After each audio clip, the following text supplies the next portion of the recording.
why is it called the Trevi? Well, it's one of those things that the word via, from Latin, a street, the via in Italian, via is the plural, and it's 3 streets, and the 3 streets come together and they take you to the fountain. But as you know, one of the problems is which streets, and people do get lost all the time trying to get there, but the 3 streets meet at that point, and that's a very auspicious thing. The Romans, and right through the Middle Ages, had an idea that chance happened when you bumped into someone. It was good luck or bad luck, but it was chance. And crossroads are very powerful in their symbolism, because that's when you encounter someone that you find just came from the other street. And 3 streets for the Christians in the Middle Ages had the significance of the Trinity. So the fountain we have, which goes back to the 18th century, is a neoclassical fountain. It's very much like a Roman rehash. It's got the columns and many of the features that you would find in classical Rome. And the 18th century was the time of classical revival. But the fountain before that was a medieval fountain. And this fountain, which was finished in the 18th century as a neoclassical fountain with all the Roman references, took about 200 years to actually get built. And it was long planned, and even when it got started, as we will see, it takes a long while to really get underway. The water that we have comes from a source 20 kilometres to the east of Rome, the aqueduct, and it goes back to cows, all sorts of pollution. If you the other night heard the Scots comedian, he was talking about how the river is not a place that you'd always drink from. And so you tell people you like, don't drink from there. But people you didn't like, you might say, yeah, both hands. And you were there. And for the Romans, the same thing. And so you didn't drink from the Tiber. So the water came from here and went right through the aqueduct and into the baths and into the houses and out to the sewer and into the river, which you didn't drink from at all. In the poets, like we find in Horace, there is the perfect combination if you had a spring on your property. And Horace is famous for his little farm, which is not a big farm, it's only a very simple farm, and he can go there and be quiet and do his work and do his writing. And the Bandusii fountain of water, the spring, the Bandusii spring, gave him his inspiration, because the nymphs would be around it and they would give him the ideas and the quiet and the opportunity to compose his poetry.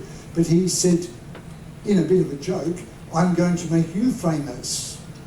You, the spring Bandusii, I will make you famous. And he talks about how the spring will be forever known, because he's going to put it in his poetry. And here I am today, on a ship, on the ocean, in the southern hemisphere, telling you about it. So it is famous for that. But he also tells us how it was religious, how there were offerings. He made offerings of flowers into the water. He made offerings of perfumes. He made offerings of animals sacrificed. And he has this beautiful bucolic scene where the oxen are there and the sheep are there, and he has a young goat which he sacrifices to the deity of the spring, slitting its throat and colouring the water with its blood. And that reminds us that these springs are not just the way we see them. They are religious, significant in a spiritual way. And for the Romans to throw life into the water means the life will come back to them so animal life. But one of the other things you could do is to put things of value into the water. And of course, amongst the things, ex votos, little objects with a wish, and coins. So the 3 coins in the fountain go right back to this. And if you don't put the offerings, if you don't sacrifice the goat, well, things might go bad. So it's about chance, it's about things possible that are not what you wanted. So you have to placate the spirits. So the idea of us going to Rome and throwing the coin over our shoulder in the hope of coming back to Rome, and the whole idea of chance and the fountain, and which one will the fountain bless? What if you don't do that? Thinking of going on to booking.com and getting one of those apartments that you can get, which is right near the fountain, don't. We'll be up all night wanting to go to the toilet, or there'll be yahoos out there, the same yahoos you'd find in Bali or outside the pub. They're all in the square all night, even though the police are there to keep them out of the water. So the 18th century, it's classical, it's neoclassical. And every pope has his name on it. So you have Clement XII, who decided to decorate this wonderful and health-giving water. And we have the decoration here on the attic story, the top of the house, if you like, of various seasonal groups here. And then lower down you have depictions in statuary of good health and abundance. But Benedict, who also did work, Benedict XIV, he gets his name on it. So everyone has their name on it. And then just behind the statue, in the curve, behind the statue, you have Clement XIII, who finally finishes it. So everyone has their brand on it. It's somewhat like watching people when they're the football coach, and behind them you have all the names of all the sponsors behind you. So you've got to think of this as a political act. It's the Pope putting his name on something. This was done on our watch during our pontificate. And there is the massive statue of Oceanus. If you think of Salvi as someone who made theatre, it's very theatrical. And here you have the arrival, the adventus of Oceanus, the god of the cosmic ocean, river round the earth. And he is on the shell, which is his chariot, and he's controlling 4 winged horses. But these horses are so powerful that others have to help. His tritons are also, apart from blowing the trumpet of arrival, they're there trying to control the horses. And that makes the whole thing much more dynamic. And so it's not a really neoclassical sculpture. It's a bit Baroque in the sense that it's got a lot of life and exaggeration in it. If you've seen the household cavalry, who are very good riders, sometimes you see they can't control the horse. And sometimes you find in Britain, when they have royal progress, the horses on the carriage get into a bit of a state. And you find the grooms come forward and grab the horse and get it very much under control, while the rider is trying to do this, or the charioteer, if you like. So this is part of the reality. We lose this because of us going around in cars. Someone who helps you stay on the horse by getting the horse by the bridle, and you've got it by the reins.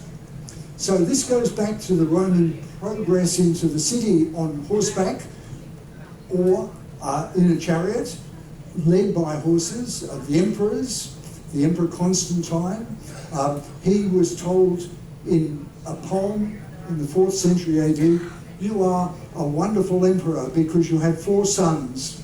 And just like 4 horses, you can control them yourself. And they don't step out of line. So there are all these things working. And the decoration includes, in this neoclassical form, the nymph showing where to dig, the general commanding their building, and of course the soldiers and the great forces of energy that have to be put into this. And you have the female personifications of good health, Ijaya, and abundance, because it's abundant water. And when you see it, the force of the water, the sound of the water, we forget the sound, the noise of the water. That is part of the volume that you hear. And comparing it, for example, to go back to Virgil and Horace, they often talk about the babbling brook that comes from the spring. This is thundering. This is thundering. And if you look at the winged horses, they take a bit of control. And you see one very difficult, the other one more subdued.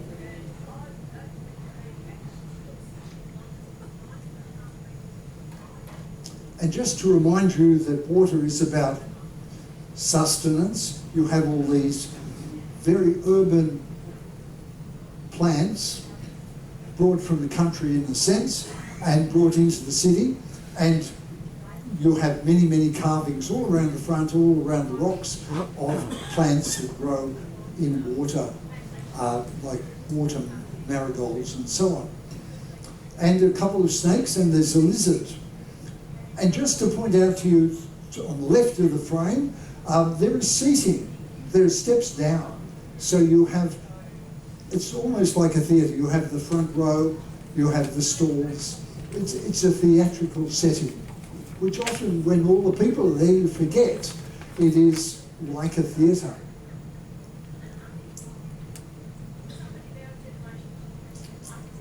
So once you go looking for them, you see plants everywhere.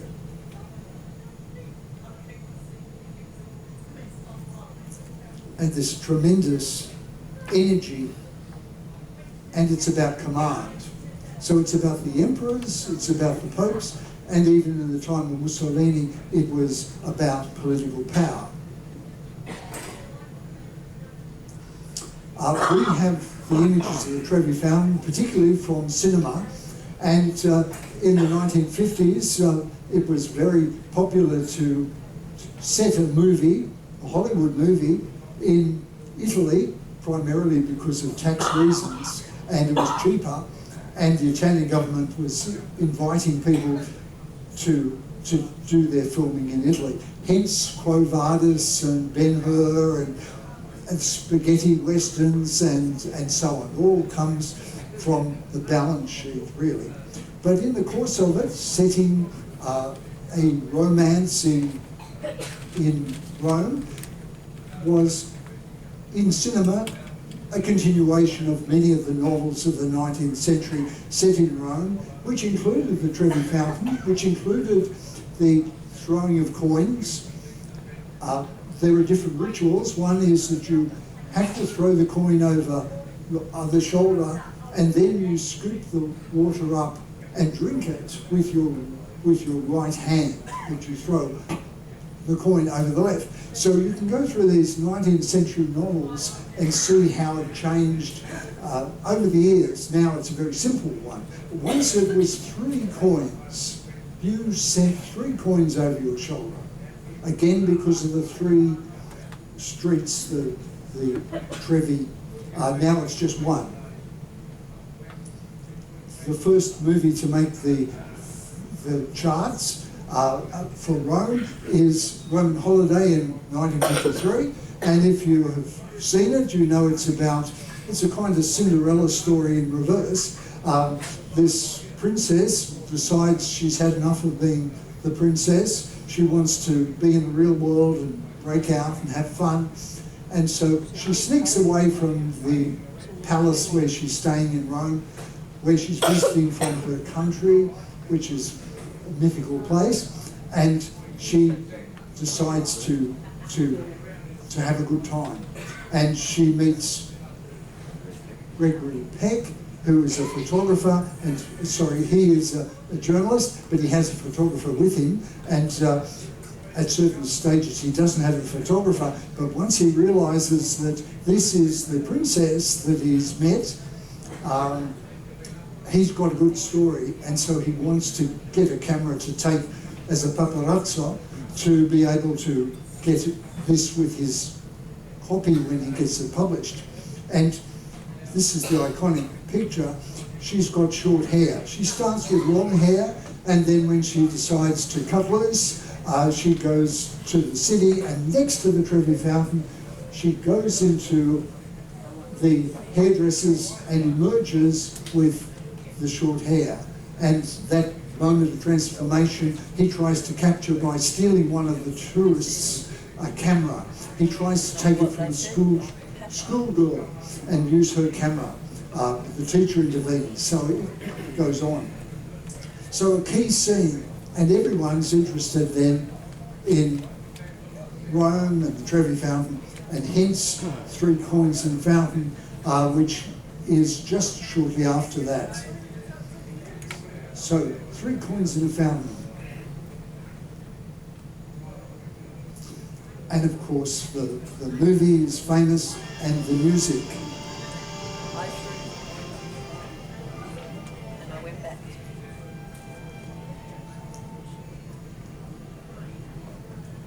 What the movie's about is romance, but it's very much a 1950s movie. 3 secretaries come from America to Rome. They're working there on a working holiday, but they're after a husband. And they're looking for the ideal man. And the movie's basically about them falling in love and the problems of finding the right guy, and whether you should trust this man or not. And so eventually the 3 girls and the 3 guys do find each other. But there are all sorts of things about the story that suggest that they may not have found the right person. One of them has a bit of a reputation as a philanderer, but he's now going to find true love. But will he go back to his old ways? There's someone who the secretary has been in love with for 15 years, and he proposes to her, but then he has bad news from the doctor. So what does the future hold for him?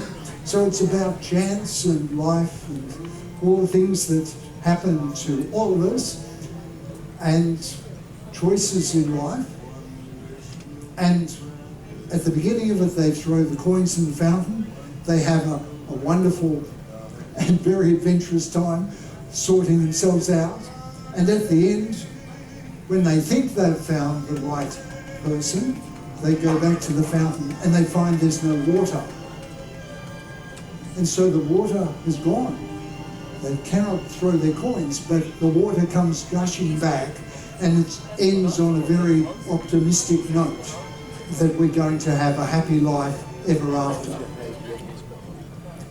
But we don't know that. So we are left at the end of the movie wondering what is going to happen. And of course this became very, very famous, and the music was in the hit parade and so on. So 3 Coins in the Fountain has become so iconic of this particular fountain.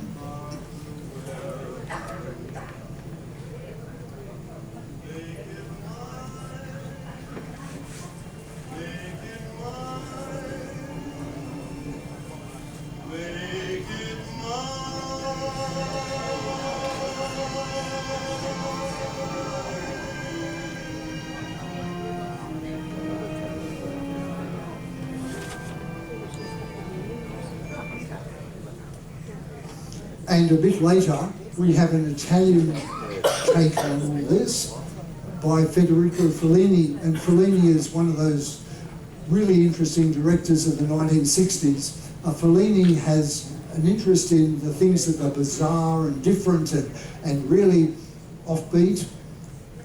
but he's wanting to satirise these things, and he wants to satirise the culture of the time, the kind of pop culture, the people who are influencers and the people who are personalities and people who are celebrities. And he made this movie La Dolce Vita, and The Sweet Life, and he wanted to show these people are vacuous, have no real values, they don't do anything, they are just shallow. But in fact, what happened was the movie became very popular because people wanted that life. They wanted to be like the people in the movie. And the people in the movie are doing drugs, or they're just doing very strange things that suggest they're doing drugs. They go to parties that are full of weirdos, and it's all interesting because if you have a settled life, this is a fantasy of what Rome was like. But Fellini was apparently quite worried that people didn't get the point of it. This isn't good, this is what's wrong with us. And therefore, when he made the movie, there are various things which never get explained. But there is this wonderful, iconic scene at the Trevi in the middle of the night with Anita Ekberg, and she's met there by Marcello Mastroianni. And we'll move to that. As I mentioned, there are lots of things that make no sense. That's the point of it. So she's wandering the city, so some would say she is the nymph of the water. Why she's got a cat on her head? Don't know. Don't ask me. We might have to sound up a bit. And she's looking for Marcello. And Marcello turns up. You'll notice he turns up with a coffee. I'd never noticed that until I started really looking at the movie. But the thing that is spectacular is the... We could just have the sound up a little, please.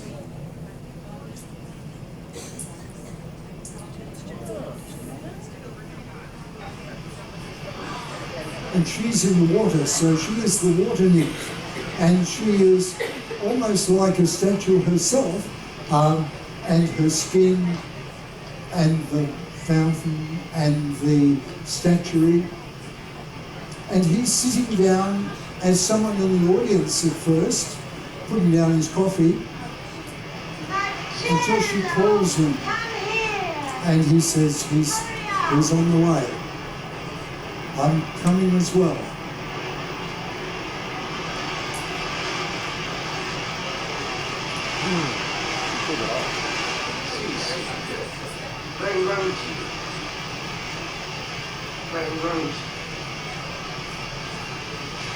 So he decides to take his shoes off, and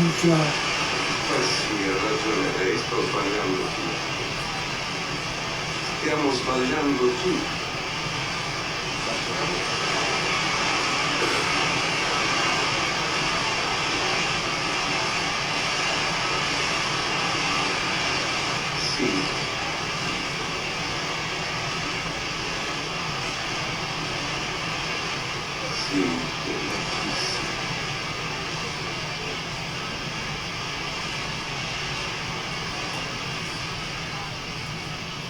some see that as baptism.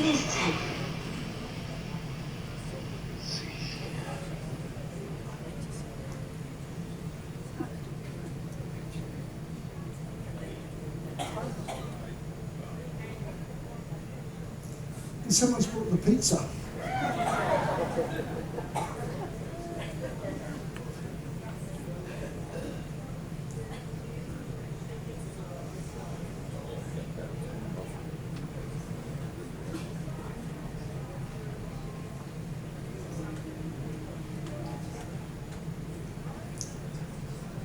So one of those wonderful scenes which is extremely memorable, and it has become iconic. When Marcello Mastroianni died, the city council in Rome turned off the lights on the fountain and stopped the water as tribute to him. So it was a very moving sort of thing to do. But everything in Rome gets to decay, and the fountain began to show its age and its wear. And so many people, as you know, go to it and visit it, but what was happening, of course, is the bits of the fountain were decaying and breaking. A lot of was a crisis when a bit of the attic story fell down, and of course, public liability insurance, public liability, whatever bit of it fell on a tourist, you know. And into this Fendi, the Italian fashion house, stepped, and they offered to provide the money for this, provided that they could have a 4-year branding deal, so they could put their name up somewhere near it and be associated with the fountain. And a lot of work, and a before and after, and then a wonderful restoration.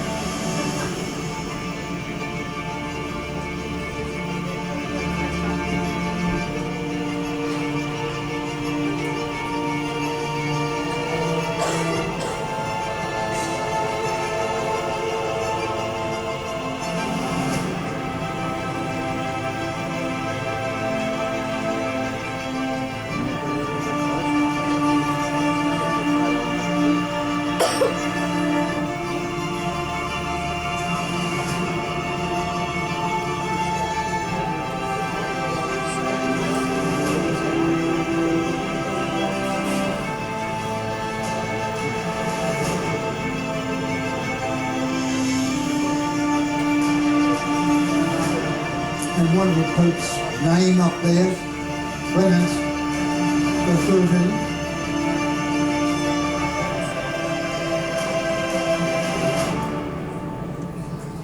And just to show you that they got their money's worth with what they put into this, they had a fashion parade which was over the water. The catwalk went out over the water, and the models displayed the latest creations from the fashion house. So they certainly got their money's worth. Just a minute of this, I'm a bit over time, so I'll just wrap it up in a second. But you have to see this.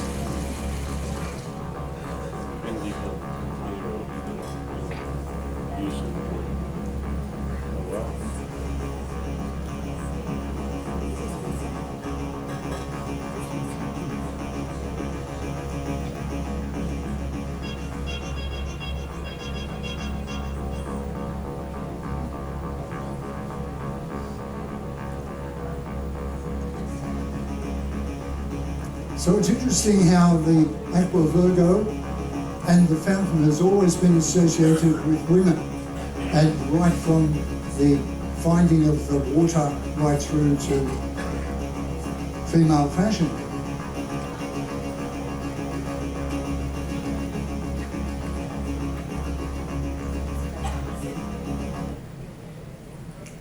And just to end, millions of coins in the fountain. What happens to the coins? A lot of people try to get into the fountain and steal them. A good friend of mine in the Roman police, when he was a rookie, he was sent down there. They send you down there to get the people out of the fountain, and some of them are in the fountain trying to get out the money, but the money is gotten out and collected for the charity Caritas, which is a Catholic charity, and people sort out the money into the different kinds of currencies, and they make quite a lot of money from this, as you can see. And so it's a place of memory, it's a place of myth, it's a place which is very lively.